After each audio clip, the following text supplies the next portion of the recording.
Ayun po guys, magandang araw po muli sa ating lahat at another vlog content na naman po tayo ngayon guys. And for today's content po guys, in relation po ito sa practical shooting competition. So i-discuss ko lang po yung nangyari sa akin nitong last na laro ko dito sa Tarlac last Sunday. So ito po yung TSCI na gun club at firing range.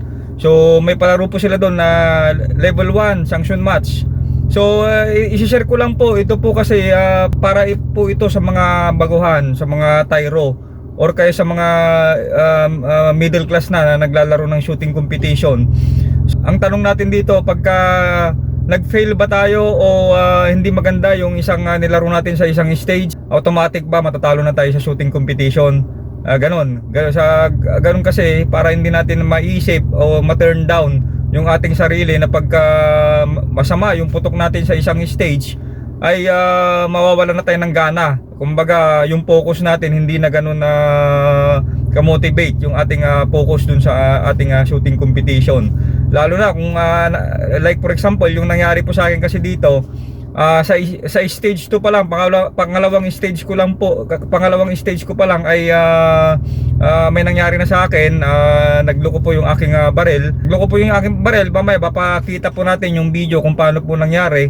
So dun sa stage 2 ko, so pangalawang stage pa lang ako, nagloko yung aking barrel. Ang tagal ng oras na inabot, muntik ko ngang hindi na ituloy sana yung isang stage kasi nga sobrang haba na yung aking time. Yung stage 2 kasi na yun kung saan nagloko yung aking barrel ay composed of I think nasa 30 or 32 rounds. Tapos may 3 bakal at may 2 malaking popper. So puro board na po lahat at may mga no shoot. So nangyari po doon, ang time ko po ay umabot po ng 45 seconds guys. Ayan, so masyado na pong mataas yung 45 seconds. Naglalaro lang po dapat kung yun ay 30 to 32 rounds. 3 bakal, 2 malaking popper, dapat naglalaro lang po dapat yung time mo doon nasa 27-26 seconds dapat. So ako po ay umabot ng 45 seconds. So kaya ko po ginawa itong content na to para sa ganun na ipapakita ko po sa inyo na hindi porket na nasira yung ating laro, lalo sa akin stage 2 pa lang ay nasira na, may mga remaining stages pa yon. Kauumpisa ko lang, pangalawang stage ko pa nga lang. Pero ang kagandahan po no, nag-focus po ako doon sa mga sumunod na bay. Kinalimutan ko po yung aking nangyaring hindi magandang stage dun sa stage 2. Nag-focus po ako dun sa mga ibang babe. Binigay ko po yung aking best na parang walang nangyari ganon. So ang fallback po niyan, ang result po ay maganda. So despite po na nangyari po sa akin no, nang naging standing ko po o ranking ko po dito sa shooting competition na to ay nasa second pa rin po ako. Ayan, kasi kung nawala na yung motivation ko dun sa stage 2 pa lang, nasiraan na ako ng focus, nasiraan na ako ng motivation dahil nagloko na yung aking barrel dun sa stage 2, domino effect na po yan kung nilagay ko sa utak ko na nawalan na po ako ng gana. So dun sa susunod na stage na yon, either ratratin ko na dahil nga naghahabol na ako ng oras, either pag niratrat mo kasi mas lalong gugulo yung game plan mo at yung magiging run mo dun sa course of fire na yon. Ayan, so guys, panoorin po natin tong video na to para po ito sa mga tyro na baguhan pa lang sa shooting competition. Magbibigay po ako ito po isang tips sa isang shooting competition na wag po kayong mawalan ng gana pagka naruwin kayo, hindi maganda yung isang stage nyo. Focus lang po kayo sa mga susunod na stage. Huwag nyo pong isipin yun, hayaan nyo na po yun, nangyari na po kasi yun eh. So i-run nyo po ng mabuti yung mga susunod pang stage. Ayan, wag po kayong mawawala. Yan, panoorin po natin yung video guys para sa ganun magkaroon po kayo ng idea at makatulong po sa inyo itong ating content. Ayan po guys.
Extractor yun, ayaw kumuha nun.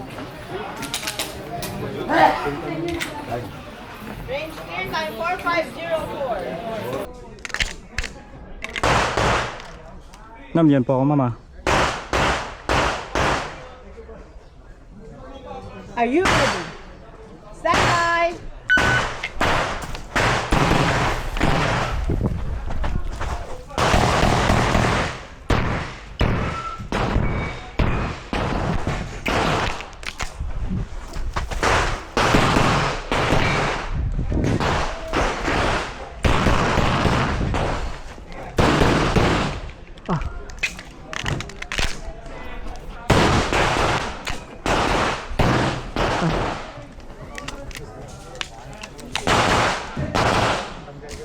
Nako. You're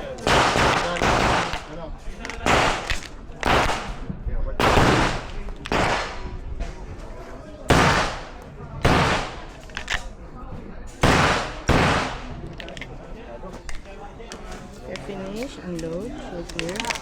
Hammer down. Ano? Time. Range clear time 4504. Okay guys, ganito po yung nangyari sa akin.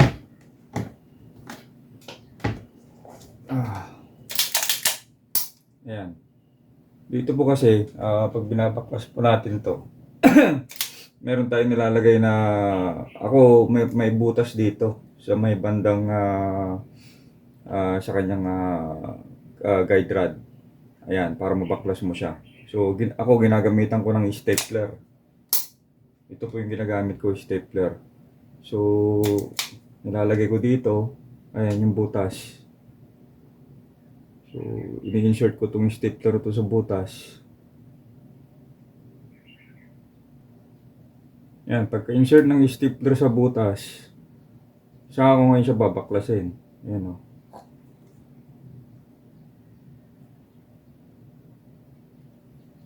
Ito yung way para mabaklas ko itong aking unit. So ewan ko lang dun sa iba kung stapler din po yung ginagamit nila.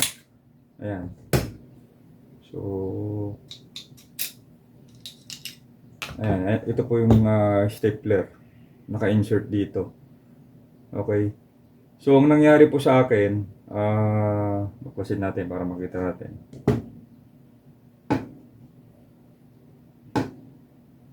Tanggalin ko yung stapler. Okay, ito na yung stapler. Para mabaklas natin yung ating recoil spring. Ayan. Ito yung ating guide rod. Ito yung sinasabi kong butas. Ayan. So, dito ko ini-insert yung butas ng stapler.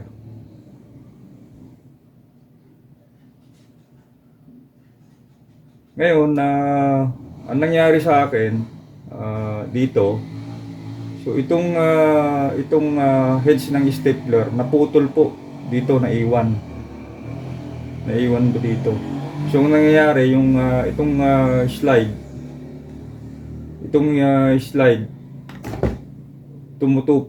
tumutungkod po siya dito, kaya hindi po nagloko po yung barrel, kasi yung naiwan na heads ng stapler dito, yun ang dahilan para hindi maglaro yung aking slide. Ayan. So yun po yung nangyari.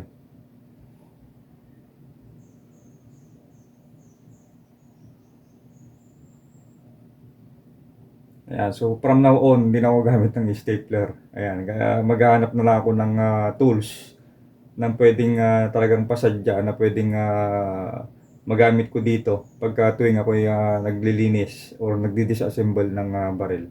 So ito, pahamak ng stapler.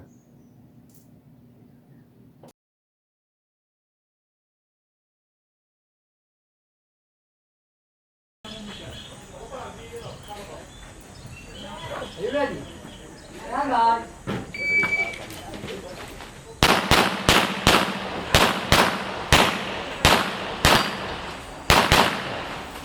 If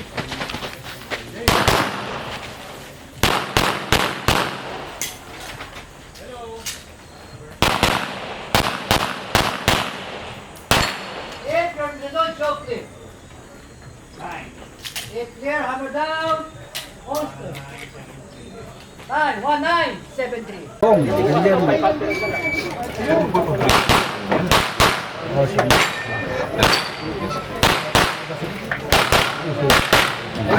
Susunod na kami sa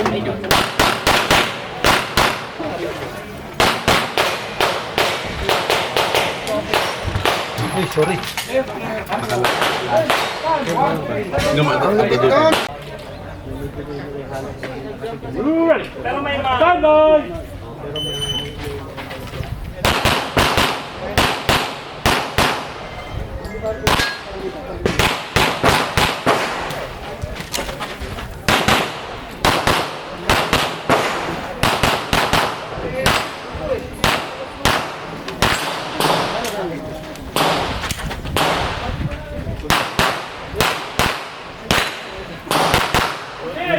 Bilang maghanap ka ng paper na.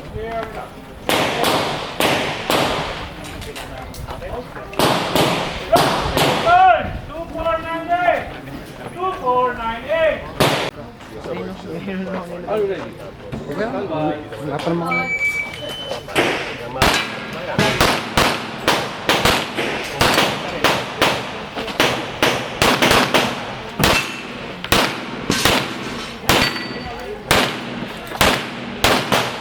Finish unload and